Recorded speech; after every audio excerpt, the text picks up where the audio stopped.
గుంపు మరియు గోపురం కథ. అనగనగా ఒక కప్పల గుంపు ఉండేది. ఒకరోజు అవి ఒక ఎత్తైన నిటారుగా ఉన్న గోపురాన్ని, టవర్ను ఎక్కడానికి పోటీ పెట్టుకున్నాయి.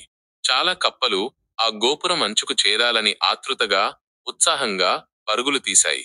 చుట్టూ ఉన్న కప్పలు, ఇతర జంతువులు కింద నిలబడి అరుస్తూ చూస్తున్నాయి.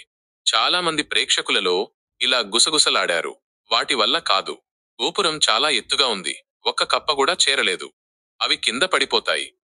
ఇదంతా వృథా. గోపురం ఎక్కుతున్న కప్పలు కింద ఉన్న ఆ అరుపులను విని భయపడటం మొదలుపెట్టాయి. చాలా త్వరగా ఆ కప్పలలో ఉత్సాహం తగ్గిపోయి ఒక్కొక్కటిగా నిరాశతో కిందకు జారిపడిపోయాయి. కొద్దిసేపటి తర్వాత ఒకటో రెండో కప్పలు మాత్రమే ఎగబాకుతూ కనిపించాయి.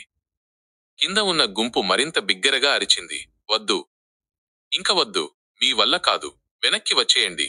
చివరికి మిగిలిన కప్పలన్నీ కూడా కింద ఉన్న నిరాశాపూరితమైన అరుపుల వల్ల తమ పట్టును వదిలి కిందకు పడిపోయాయి. అయితే ఒక్క కప్ప మాత్రం మొండిగా పైకి పైకి ఎక్కుతూనే ఉంది. అది ఆగలేదు, వెనక్కి చూడలేదు. చివరికి గోపురం పైభాగానికి విజయవంతంగా చేరుకుంది.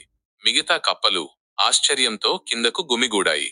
కింద పడిపోయిన కప్పలు ఆ విజేత కప్పను అడిగారు, నువ్వు ఎలా చేయగలిగావు? అందరికంటే నువ్వే ఎలా గెలవగలిగావు? అప్పుడు వారు ఒక నిజాన్ని కనుగొన్నారు. ఆ విజేత కప్ప చెవిటిది. డెఫ్. కింద ఉన్న నిరాశాపూరితమైన అరుపులు, ప్రోత్సాహం లేని మాటలు దానికి వినిపించలేదు. అది కేవలం తన లక్ష్యం వైపు దృష్టి పెట్టింది. ఈ కథలోని నీతి: మీ లక్ష్యాలను సాధించే క్రమంలో ఇతరుల నిరుత్సాహపరిచే మాటలను పట్టించుకోవద్దు. ఒక్కోసారి మీరు చెవిటివారిగా ఉండటం, ప్రతికూల ఆలోచనలను వినకుండా ఉండటం విజయానికి కీలకం కావచ్చు. మీ ఆత్మవిశ్వాసమే నిజమైన శక్తి.